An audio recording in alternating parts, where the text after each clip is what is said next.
donc j'ai eu du gros vent.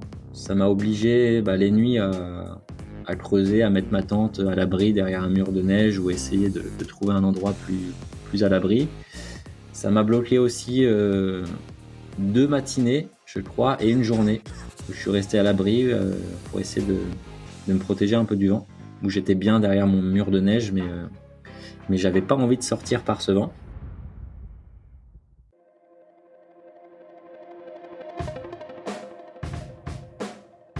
Hello, hello, vous écoutez Les Frappés, le podcast de celles et ceux qui se dépassent. Je suis votre hôte Loïc, ancien sportif de haut niveau en judo, coach, préparateur mental et amoureux d'activités outdoor en tout genre.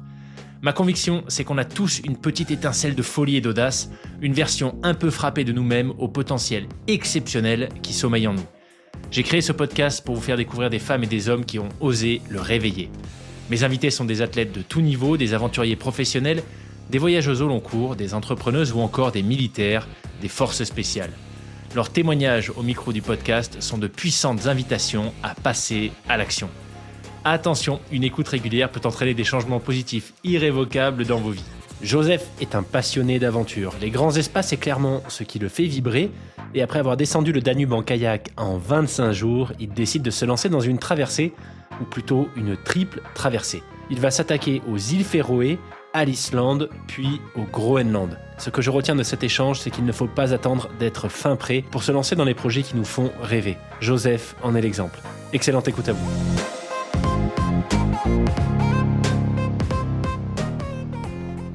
Du coup, tu es où là, physiquement, géographiquement?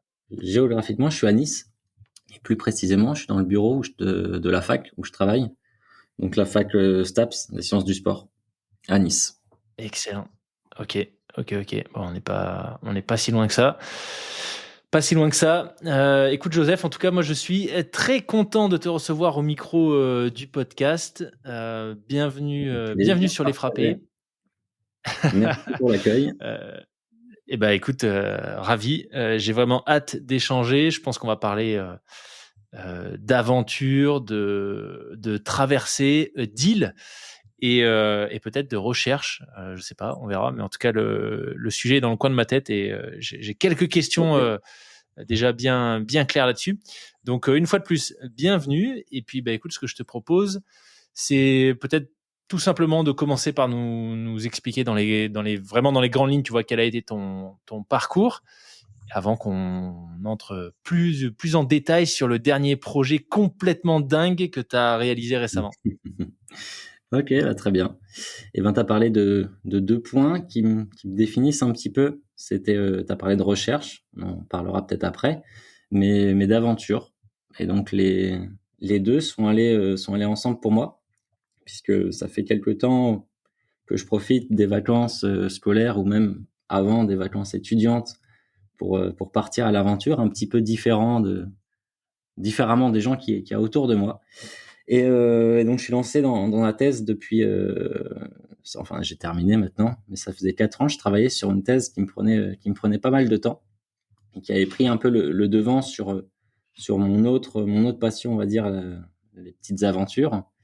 Et donc je m'étais fixé la date limite de fin de thèse, donc décembre dernier, pour me dire c'est le moment, faut se lancer dans une un peu plus grande aventure. Et donc décembre dernier, je finis ma thèse et je me lance dans l'aventure qui s'est appelée ensuite les 3 îles.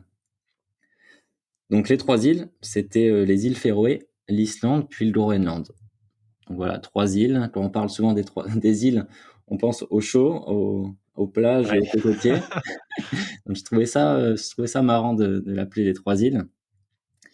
Et voilà, donc février dernier, je pars de Strasbourg à vélo pour rejoindre le nord du Danemark, pour ensuite passer aux Féroé en hiver, et donc après passer en Islande. Et donc là, ça sera la fin de la partie 1. Et après une petite pause récup et une pause famille, la 3e île, c'est l'île du Groenland.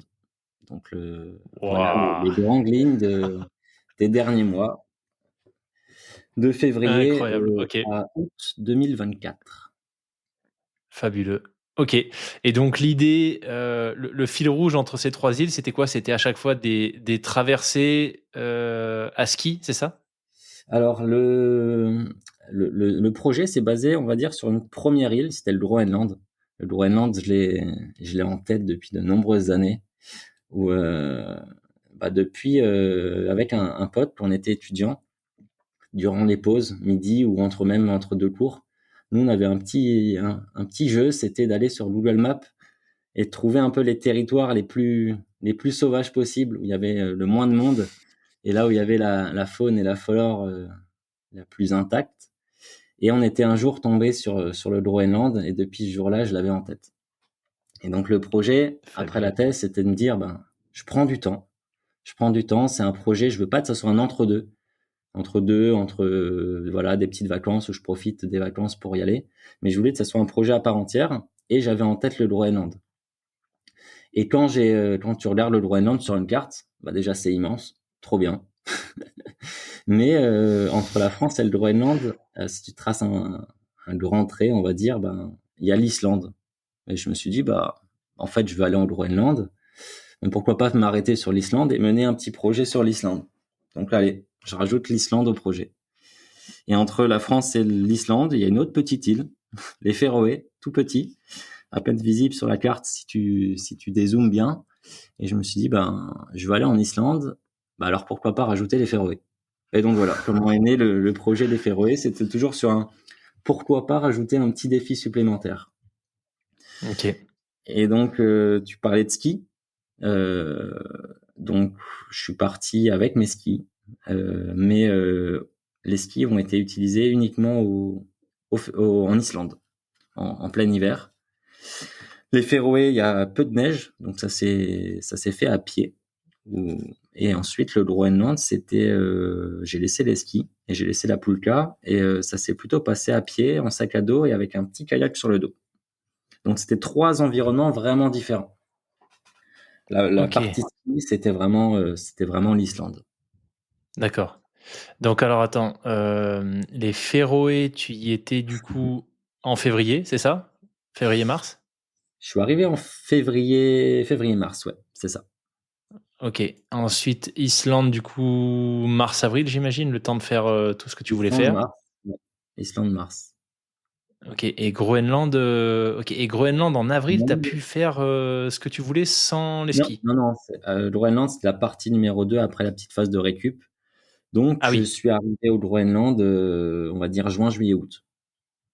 D'accord. Ok. Et là, la neige avait suffisamment, enfin, tout avait suffisamment fondu pour que tu puisses te déplacer sans ski. C'est ça, c'est ça. Le Groenland, un gros, gros territoire où il est recouvert par 80% de glace. Mais en été, les côtes sont dégagées. En tout cas, dans la Ok. grande partie sud, sont dégagées.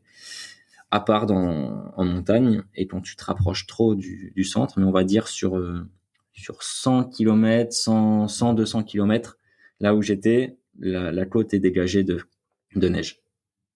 D'accord. Ok. Punaise, c'est ok. Projet d'envergure quand même, hein. Voilà. Ah, T'avais mais à déjà mettre des fait. mots dessus. Dis-moi, Pardon, vas-y. dis-moi.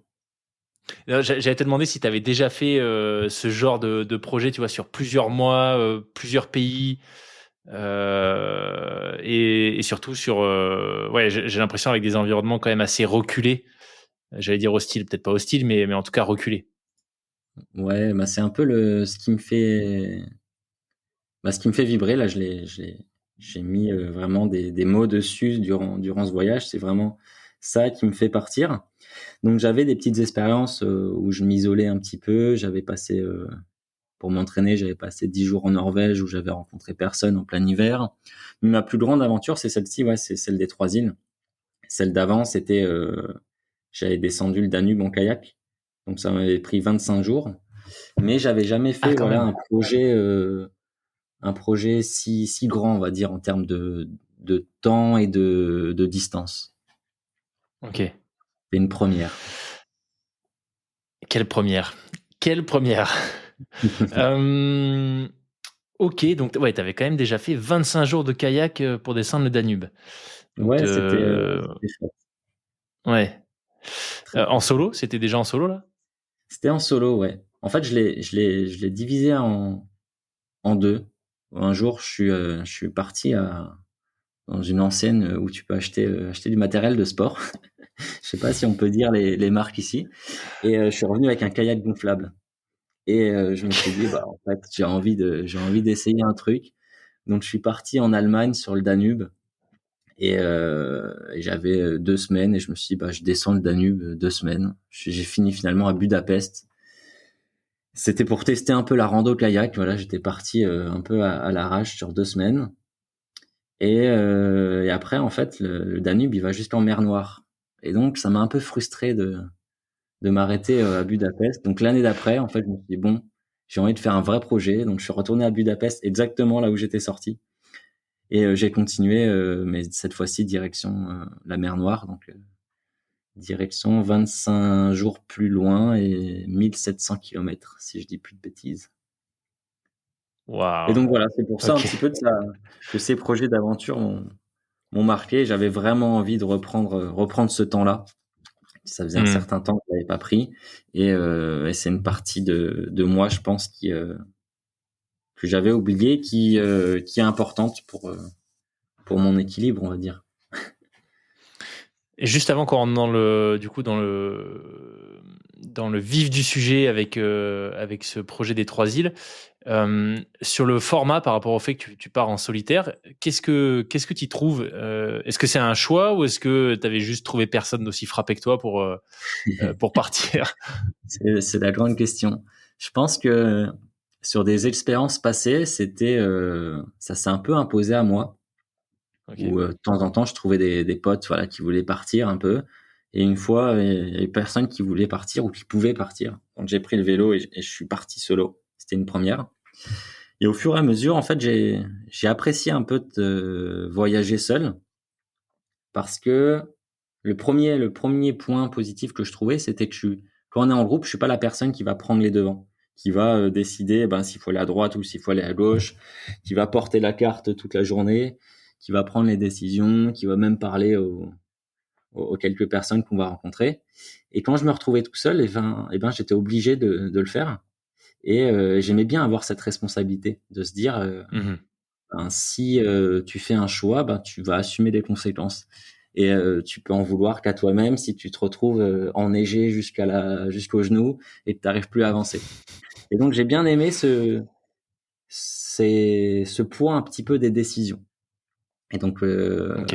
à la fin, ça devient un choix de partir seul, parce que je me retrouve bien en fait dans ce genre d'aventure. Excellent. Excellent. Donc tu disais, du coup, tu es parti de Nice à vélo? Alors non, moi je suis d'originaire de Strasbourg.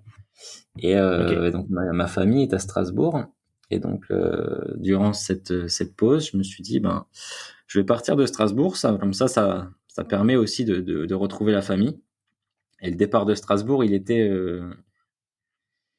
un petit peu marqué dans mon esprit, parce que c'est le départ de ma toute première aventure à vélo. Donc sur la piste cyclable qui part de chez moi, qui monte en Allemagne. Et donc je me suis dit, bah, cette aventure, je vais la commencer là où à peu près tout a commencé. Et donc départ de Strasbourg à vélo avec la Poulka que j'ai réussi, on va dire, avec les moyens du bord à la greffer sur roue pour pouvoir la monter au nord du Danemark.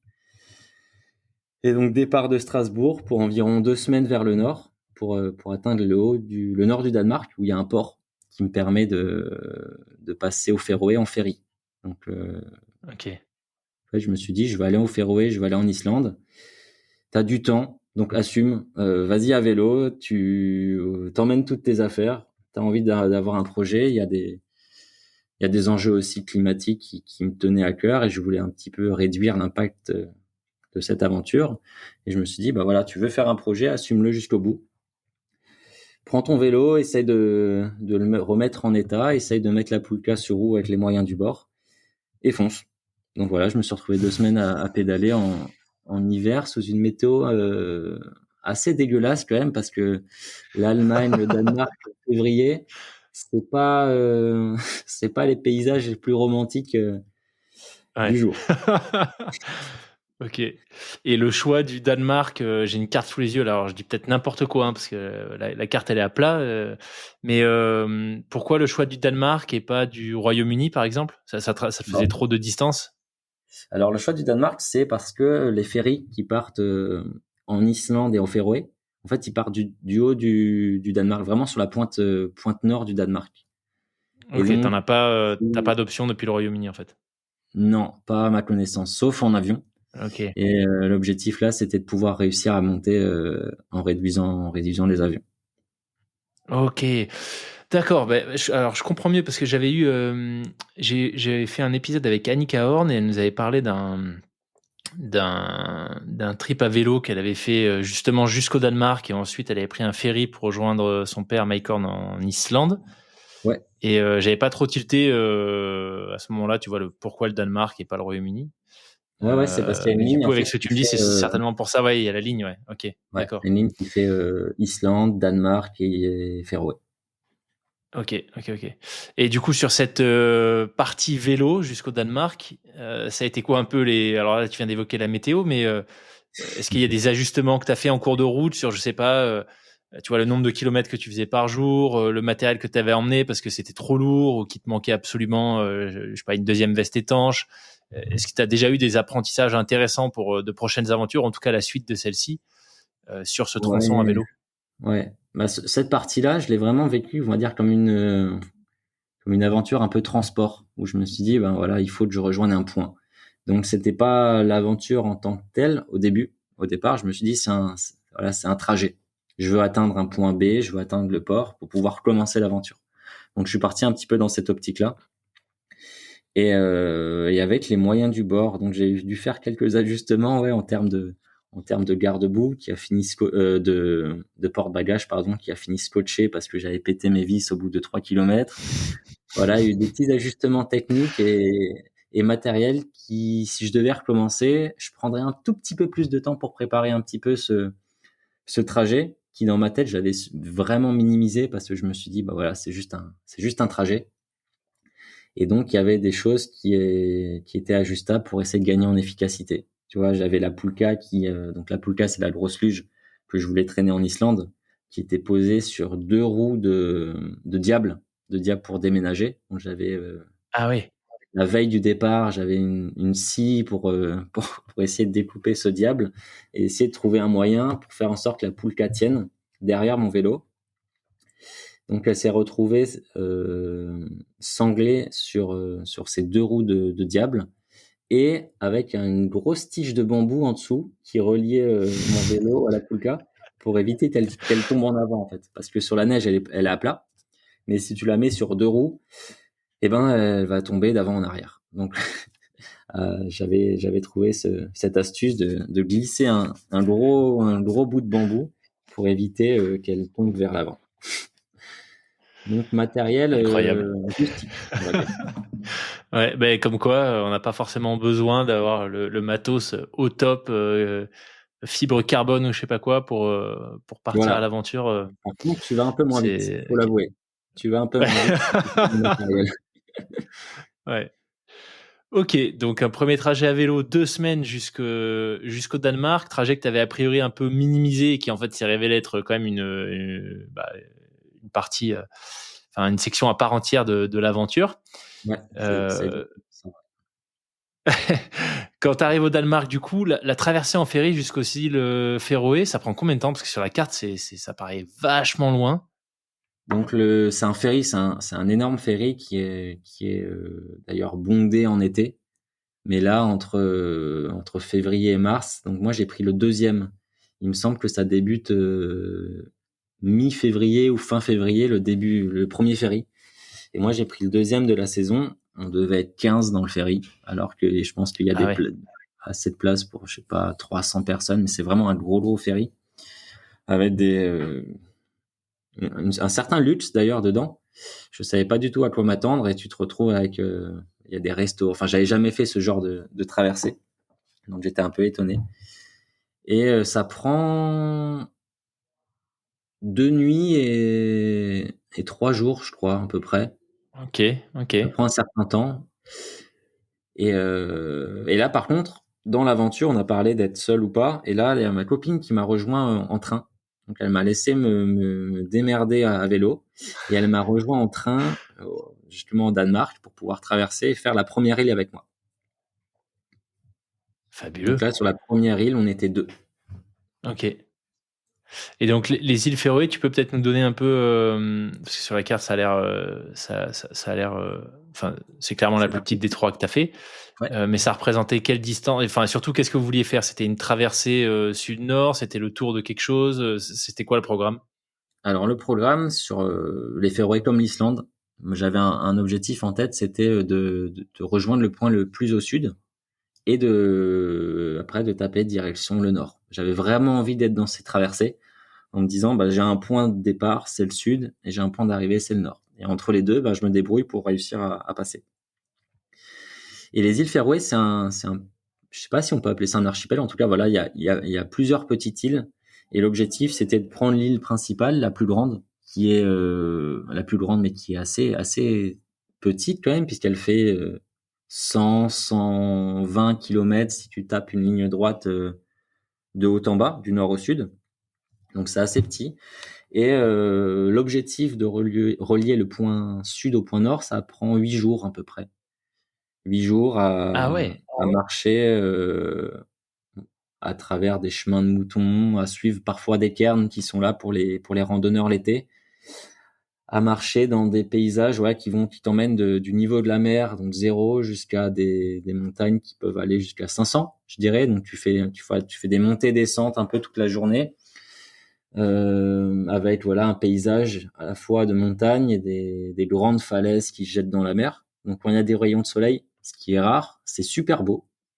Moi j'ai vraiment apprécié. En plus t'as pas mal de moutons un peu qui se baladent de manière, on va dire, sauvage. Ils appartiennent à quelqu'un, mais ils sont là un peu chez eux.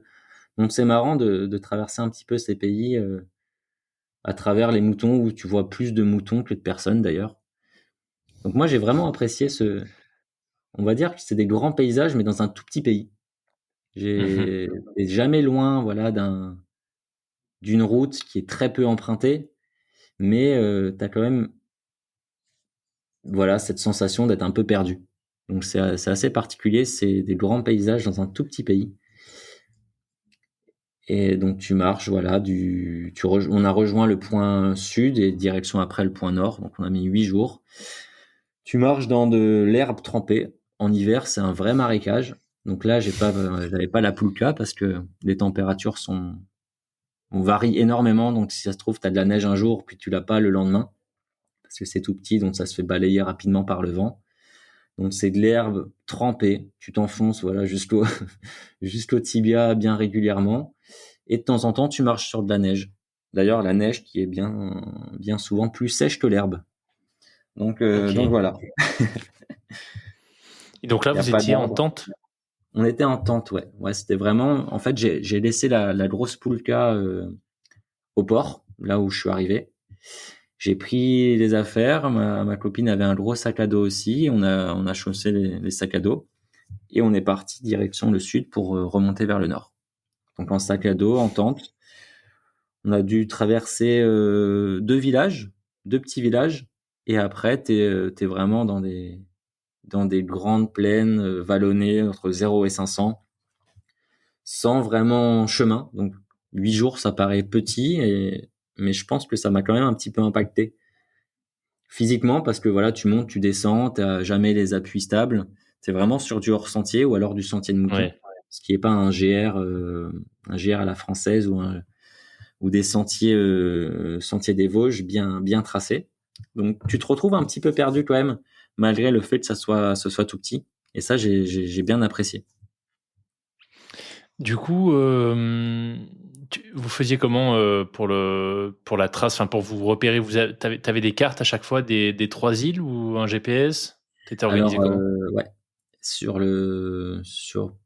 l'itinéraire, moi j'avais il y a un pote qui m'avait prêté son GPS Garmin, ouais, qui donne la trace et qui donne la carte un petit peu du lieu. Mais par contre, c'est très très peu précis. Donc tu as les courbes de niveau vraiment serrées, tu vois pas grand-chose. Mais de temps en temps, voilà, sur la carte, t'avais des sentiers qui apparaissaient sur la carte, qui apparaissaient pas pour de vrai sur le terrain, mais c'était un petit peu notre objectif d'essayer de suivre un petit peu les sentiers qui étaient sur GPS dans l'objectif de monter vers le nord. De Ok. temps en temps, il y avait des cairns qui permettaient de passer un col ou essayer de trouver le meilleur endroit pour passer. Mais là, sur cette île, on n'avait pas, pardon, de carte vraiment précise. C'était Ok. un petit peu, voilà, on avait une direction et on avait après nos yeux pour essayer de trouver le meilleur endroit pour passer. Ok. Ouais, je viens d'aller regarder les îles Féroé, c'est 50 000 habitants. Donc, Voilà. Et ouais, ça fait pas ouais, beaucoup. on a rencontré très très peu de personnes. Enfin, zéro quand tu sors des villages.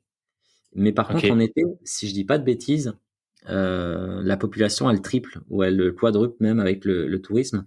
Donc c'est vraiment une destination qui est très prisée en été, mais en hiver. Et quand tu vois un peu la météo qu'on s'est tapé, tu comprends un peu pourquoi. Mais en hiver, il n'y a pas grand monde. C'est pas trop la saison pour aller randonner dans les Féroé. Ok. Si il faut rester sec en tout cas. Ok. Excellent. Donc, 8 jours pour faire la traversée sud-nord de la plus grande des îles. C'est alors j'ai la carte, je sais pas si tu te rappelles des noms. C'est Esturoy ou c'est celle qui est à côté? Tu te souviens du Alors nom de la plus grande île? c'est l'île où il y a Tórshavn qui est la capitale et c'est là où le bateau arrive. Ah oui, ok, c'est ça. Donc c'est l'île de. Il y a le nom là. Stremoy. J'imagine que ça doit se prononcer un truc genre Stremoy ou quelque chose À comme mon ça. avis, Ok. Ouais.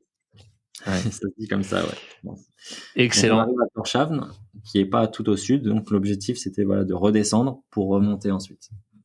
Ok. Ok, ok. Et donc là, au bout des 8 jours, vous retournez à Tórshavn pour récupérer le matériel. Ta copine, elle rentre en France, c'est ça? Voilà, c'est ça. Il fallait 8 jours pour relier le point sud au point nord. Après, si je dis pas de bêtises, on a encore randonné de 2 jours. Finalement, on a marché 10 jours. Après, retour à Tórshavn, où là, bah, c'était la suite de l'aventure pour moi et le retour pour ma copine. Donc là, elle me laissait seul pour l'Islande. Waouh. Et là, à ce moment-là, tu te sens comment, toi, maintenant que tu viens de faire. T'as fait la partie vélo, t'as fait les îles Féroé, mais dans les deux cas, t'étais soit accompagné, soit le vélo, j'imagine quand même pas mal dans des coins où il y a du monde. Ouais. Euh, et là, il y a l'Islande qui arrive en hiver, qui est quand même un énorme morceau, enfin hiver, tout début printemps, qui est quand même pas Ouais. c'est pas le même game que les îles Féroé, j'imagine, en tout cas rien qu'en dimensionnement. Ouais, Donc c'est ça. tu l'attaques comment cette phase-là? Et ben, j'avais vraiment, vraiment envie d'y aller. C'était, je pense que j'étais fatigué à la fin du vélo et pour la reprise des Féroé. Mais même dans les Féroé, je pense que j'avais cet objectif vraiment de vouloir aller en Islande. J'avais tiré la Pulka pendant 1000 bornes à vélo. Elle m'avait bien fait chier quand elle se bloquait ou quand elle se retournait sur des sentiers escarpés que je prenais parce que mon GPS pétait un plomb. Elle m'avait embêté voilà, pour la mettre dans le ferry, pour la sortir du ferry, pour ensuite ne pas l'utiliser du tout au Féroé. Et donc j'avais qu'une hâte, c'était de mettre cette foutue Pulka sur la neige islandaise et d'être un petit peu moins embêté par la gestion de cette Pulka qui sera plus sur roue, qui sera plus à tirer à la main, c'est ce que je pensais, et qui glissera tout simplement sur la neige, moi sur des skis et à traverser dans des paysages blancs. Donc j'avais qu'une hâte, c'était de passer en Islande. Et je pense que pour la première fois, j'avais pas cette appréhension. Je l'avais au départ du vélo, je l'avais au départ des Féroé où j'allais un peu vers l'inconnu. Mais là, j'avais tellement envie d'être en Islande que, à mes souvenirs, j'ai pas eu cette appréhension de début de voyage. Ok. Et donc là, le point de départ, enfin la liaison, elle t'amène où à Reykjavik ou encore plus au Donc sud? ouais. L'objectif c'était d'aller à Reykjavik. Par contre, là, j'ai vécu un petit échec, c'est que durant cette saison, ils font pas la liaison entre les Féroé et l'Islande. Donc j'étais trop tôt dans la saison et donc j'ai dû prendre un petit avion. Donc l'objectif Ok. c'était de rejoindre de base l'Islande en bateau, mais voilà, c'était un petit échec. Du coup, j'ai dû prendre l'avion qui m'a emmené à Reykjavik. où j'avais encore quelques achats à faire, notamment 1,5 kg de fromage que je voulais absolument prendre dans la Kulka. Et donc arrivé à Reykjavik, voilà, j'avais des petites courses à faire et très rapidement, voilà, je voulais partir de cette ville, même si c'est une très belle ville. Il y avait beaucoup de bus pour des excursions à la journée ou des excursions en transport motorisé. Donc j'avais qu'une hâte, c'était de partir et de rejoindre du coup le sud-ouest, donc le début de l'expé du sud-ouest, me faire déposer ici et partir direction le nord-est, donc de partir dans la grande diagonale de l'Islande. La diagonale du vide, hein, si j'ai bonne mémoire, il y a absolument rien au milieu. En gros, l'Islande, tu me corriges si je dis n'importe quoi, mais ce que j'ai retenu de tous les échanges que j'ai fait avec celles et ceux qui sont allés, c'est qu'il y a globalement une grosse route qui fait tout le tour de l'île au niveau de la côte. Ouais. Et au milieu, il y a rien en fait. Il y a éventuellement des pistes l'été pour des 4x4, mais c'est à peu près tout. Voilà. Quelques refuges à droite à gauche, mais sinon rien du tout. Voilà. Donc, j'ai pas d'expérience de l'Islande en été, mais c'est à peu près ça. T'as une autre grande route, pardon, qui fait le tour. Et au milieu, t'as des pistes. T'as des pistes qui traversent ce qu'on appelle les hauts plateaux. C'est une région volcanique où il y a normalement, a priori, plein de roches et plein de pierres. Et en hiver, ça s'est transformé en véritable champ blanc. Voilà, avec quelques reliefs que tu vois au loin où tu te rapproches de temps en temps de montagnes. Mais moi, c'était bien, bien blanc et j'ai rien vu à part du blanc et de la glace et de la neige. Donc, je pourrais pas te dire ce qu'il y a en dessous, si c'est beau, si en été. Moi, j'ai vu de la neige. C'était absolument magnifique. Mais j'ai pas vu d'autre chose que de la neige. Donc, je pourrais pas te Ok. dire à quoi ça ressemble. Ni si les Et là, pistes sont côté... bien étables. Pardon, vas-y. Non, non, vas-y.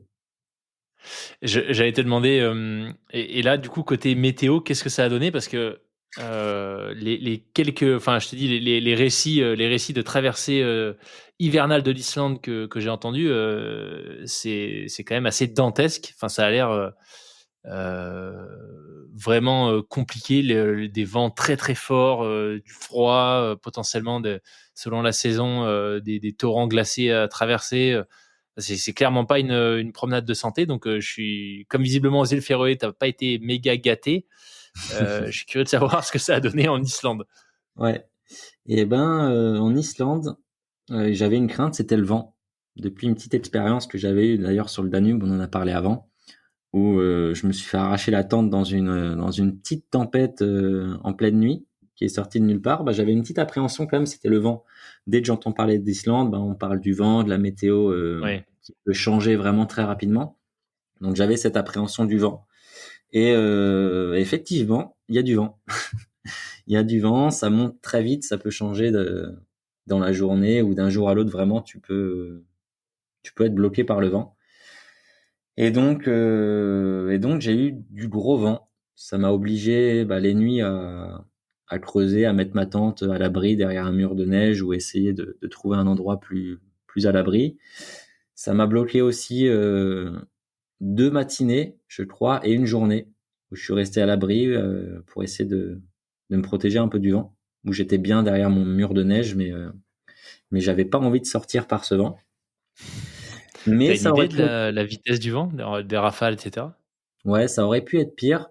Euh, sur le GPS, donc sur l'appli météo, j'avais entre 70 et 80 Ouais, quand même. régulièrement. Donc ça soufflait bien et avec des annonces plus corsées qui elles m'obligeaient à prendre une journée de pause. Ok. J'ai pris une Attends, mais là, journée. du coup, tu vois, t'évoques tout naturellement, avec beaucoup de simplicité, les murs de neige, le fait que tu restes dans ta tente. Mais t'avais quoi comme expérience de ces milieux, tu vois, enneigés, hivernaux, enfin, un peu, enfin, clairement extrêmes quand même. En termes de neige, bah c'est la plus grande expérience que j'ai eue, c'est en Islande, donc ça s'est forgé au fur et à mesure. Les murs de Énorme. neige, ouais, j'avais jamais fait, à part le jour J en Islande, quand je me suis rendu compte qu'il fallait protéger sa tente.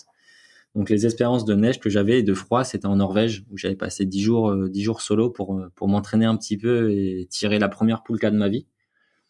Mais j'étais en raquette. Donc la première fois où j'ai fait de la poulka avec des skis dans un milieu un petit peu plus rude, bah, c'était en Islande. Et je partais du principe que bah, physiquement, j'étais prêt. Je me suis bien préparé à cette aventure, mais que j'allais apprendre le reste sur le terrain. Donc j'avais des petites expériences, mais j'ai pas attendu d'être expert du milieu sauvage pour me lancer. Je me suis dit ben c'est en forgeant qu'on devient forgeron, et donc je me lançais, et quand il faudra construire un mur, ben je construirai un mur. Ah la vache, ça, c'est quand même vachement impressionnant parce que il y a quand même une différence, tu vois, entre aller se faire, je sais pas, une traversée du Vercors en hiver sans expérience et oser partir en Islande, tirer sa poulka pour quasiment la première fois. Enfin, c'est fou. Encore une fois, la preuve que c'est possible. Ouais. Après, j'avais des petites espérances. Je suis pas parti les mains dans les poches. Tu vois, l'Islande, j'y avais Ouais. vraiment bien pensé, notamment en termes de nourriture, où je savais que je partais pour une traversée, donc j'avais un nombre de jours de lyophilisés ou de flocons d'avoine. Donc c'était quand même un petit peu préparé. Mais voilà, il faut une première à tout. Et je me suis dit, ben, je me disais que j'avais suffisamment d'expérience pour pouvoir tenter ce genre d'aventure. Mhm. Génial. Ok. Donc initialement, l'Islande, tu visais combien de jours pour faire cette traversée? Je m'étais dit que j'avais envie de rester 25 jours sur Ah, quand l'Islande. même. Je voulais traverser, je me suis dit 25 jours. Et si je vais trop vite, eh ben, je fais un petit détour. Je m'étais parti dans cet objectif de vivre longtemps, en fait, dans cet environnement. Et, euh, et donc, j'ai mis finalement 25 jours, pile poil. Euh, le début s'est pas passé comme prévu, où je voulais mettre très rapidement la poulka et mes skis, comme je te l'avais dit, où j'en avais marre de la tirer dans des conditions d'inconfort. Mais finalement, je me suis retrouvé à marcher 3 jours à la tirer à bout de bras. Donc les 3 premiers jours sans neige, le temps d'atteindre ces hauts plateaux. Et après, au bout de 18 jours, j'avais traversé on va dire, cette grande partie recouverte de neige. Et donc l'aventure pouvait terminer ici. Généralement, c'est quand tu rejoins la route qui fait le tour de l'île, ben, tu peux considérer que tu as traversé l'Islande. Mhm. Mais il me restait un peu de temps. Voilà, j'avais envie de rester 25 jours. Et quand tu regardes la carte, arrivé sur cette route, eh ben, il reste quand même une petite péninsule dans le nord-est. Et je me suis dit, ben, en fait, j'ai envie de continuer. J'ai pas envie que ça s'arrête ici. Donc j'ai laissé la poulka dans une ferme et j'ai continué en sac à dos avec mes skis parce que les conditions neigeuses étaient pas top. Ça variait vraiment énormément les derniers jours. Et donc la poulka devenait encore une fois, j'ai envie de dire, un problème plus qu'une solution.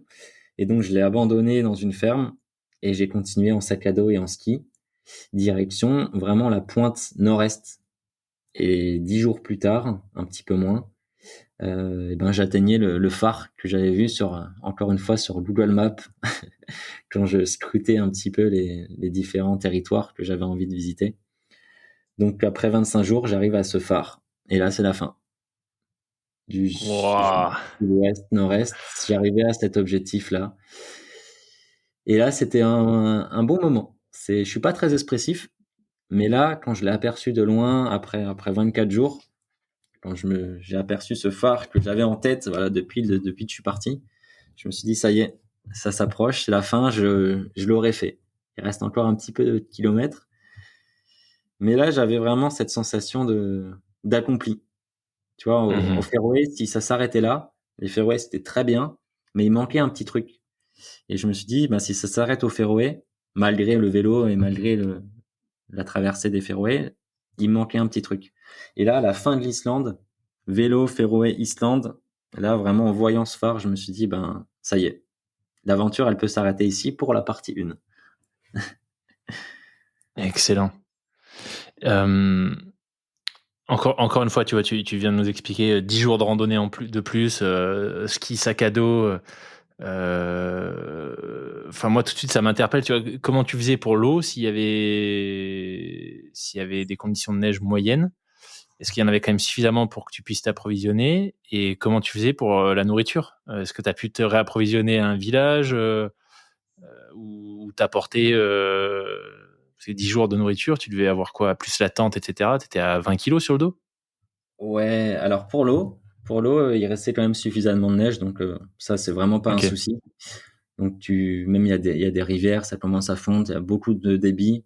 C'est une des eaux les plus pures du monde, donc il y a vraiment pas de problème. Je faisais fondre de la neige, pardon, et tous les matins, je les mettais dans mes bouteilles isothermes et j'avais de l'eau chaude pour la journée. Donc ça, c'est vraiment pas un souci. Et après, ouais, la Poulka, c'est vraiment très utile pour pouvoir porter beaucoup de nourriture et avoir un faible poids sur le dos. Donc la Poulka, elle pesait 60-70 kilos au début. Et au fur et à mesure, ben, elle s'allège. Et quand je l'ai laissée, ben, il me restait 200 kilomètres pour atteindre un petit peu moins de 200 kilomètres pour atteindre le phare. Donc quand je l'ai laissée, j'ai fait un petit check au niveau de la nourriture qui me restait. Je me suis un petit peu réapprovisionné et je suis tout parti avec le sac à dos. Donc il y avait tout pour que je sois autonome sur ces 10 jours. J'avais pas envie de devoir faire des détours pour m'acheter à manger ou pour Mhm. passer dans les villes. Mon objectif, c'était d'être autonome et de pouvoir monter et atteindre ce phare sans passer par la civilisation. Et donc, ouais, en totale autonomie. Donc, tente sur le dos et ça pèse. Je pense que j'étais plus proche des 30 kilos que des 20 kilos. Ok. Et là, sur cette partie-là, tu arrivais quand même à prendre du plaisir en dépit de ça? Les paysages étaient moins beaux. On était moins dans des grands paysages vierges recouverts de neige. Donc, tu avais dépassé la route. Donc, souvent, il y avait des routes. Donc, tu te retrouvais à marcher sur la route bien régulièrement. Mais j'avais vraiment cet objectif de vouloir la traverser cette île. Et donc, j'ai quand même pris du plaisir, ouais. Mon corps commençait vraiment à fatiguer. J'avais les Mhm. pieds en compote à la fin, vraiment, où ça devenait hardcore, l'état de mes pieds. Des pieds bien mouillés, avec des cloques, des pieds qui ressemblaient plus à rien. Mais il y avait, voilà, ce plaisir un peu d'être dans l'effort, d'être toujours dans l'effort et de vouloir atteindre ce phare.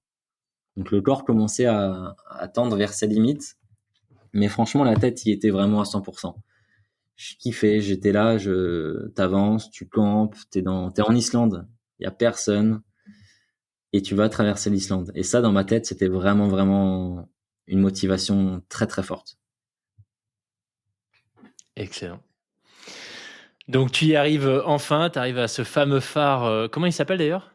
Tu as le nom en Alors, tête? aucune idée. Je pourrais Ok. te retrouver ça, mais j'en ai aucune idée. Ok. Bon, là, j'ai quelques pointes d'Islande sous les yeux avec leur nom. Je Ouais, suis pas bien sûr que j'aurais réussi à les reprononcer de toute façon. Mais ok. Donc, mais c'était, tu dis, le point le plus ouais, c'est le phare le plus au nord-est, ouais. Ok. Ouais, qui est la zone la plus au nord de l'Islande. Ah non, il y a Non, ouais, une. il y a la Ouais, péninsule de l'ouest, du nord-ouest, ouais. si je dis pas de Ok. bêtises, qui est plus haute, qui monte Ouais. plus au nord. Qui est un peu plus, ouais. Ok. Ok, donc tu fais cette traversée incroyable. À l'arrivée, tu disais pas mal d'émotions, visiblement. Ouais, pas mal d'émotions et une prise de conscience aussi de la traversée. Là, tu regardes ta trace GPS et tu te dis, bah, en fait, j'ai traversé l'Islande et, Ouais. et p- personnellement, quand tu y penses, c'était vraiment, tu ressens quand même une petite fierté. Et c'est pas souvent, mais ces petites sensations-là, elles sont très fortes, je trouve. Mhm. À ce moment-là, j'imagine le corps bien marqué, sans doute l'esprit aussi. Du coup, tu avais déjà prévu initialement de te faire une pause avant d'attaquer la dernière phase énorme qui est le Groenland, ou ça a été un changement de stratégie? Non, c'était prévu. Alors dans mon projet vraiment, vraiment initial, c'était pas prévu, comme l'Islande et les Féroé n'étaient pas prévus. Mais là, depuis que je m'étais lancé, c'était prévu voilà, d'avoir une partie 1, on va dire plutôt hivernale, d'avoir une pause qui me permettait vivre d'autres choses, notamment des moments de famille, des moments plus chauds, notamment des aventures plus chaudes dans des climats plus propices, et ensuite de me tourner vers le Groenland. Ok. Donc là, retour en France, donc je prends le ferry de l'Islande, direction le Danemark, pour récupérer mon vélo que j'avais laissé au port danois, d'ailleurs qui était complètement rouillé avec l'air marin. Et donc je venais de faire plein de réparations, il était tout neuf, quasiment. Et là, je le retrouve dans un état pitoyable, la chaîne tellement rouillée qu'elle tient debout, je pense. Et donc, voilà, je récupère cette épave de vélo qui m'a quand même emmené jusqu'au nord du Danemark. Et après, j'ai pris le train pour rentrer, direction Strasbourg, pour redéposer un petit peu toutes ces affaires et débuter la partie entre deux. Donc, une petite pause famille et récup. Ok. Jusqu'au Groenland. Du coup, tu dirais que ça a été quoi les apprentissages des îles Féroé, de l'Islande, qui t'ont aidé à peut-être appréhender différemment le Groenland? Alors, en revenant, il y a des éléments. Voilà, on va dire, j'ai progressé au niveau de la gestion d'une traversée autonome, la gestion de la nourriture, savoir programmer des choses, au niveau de la gestion de l'effort aussi. Mais ce qui m'a le plus, je pense, préparé pour le Groenland, c'est au niveau de l'envie. Tu vois, en Islande, j'ai vécu mes premières aurores boréales. Tu poses la tente, tu cuisines un peu, et quand tu sors pour aller voir dehors, tu vois tes premières aurores. Donc il y a des moments forts comme ça qui m'ont vraiment donné l'eau à la bouche pour le Groenland. Plus qu'une préparation comme une physique ou une préparation de la gestion du matériel. Cette première partie m'a vraiment donné l'eau à la bouche pour pouvoir partir au Groenland. C'est la fin de la première partie de cet échange avec Joseph. On se retrouve dans le prochain épisode pour la suite de l'aventure.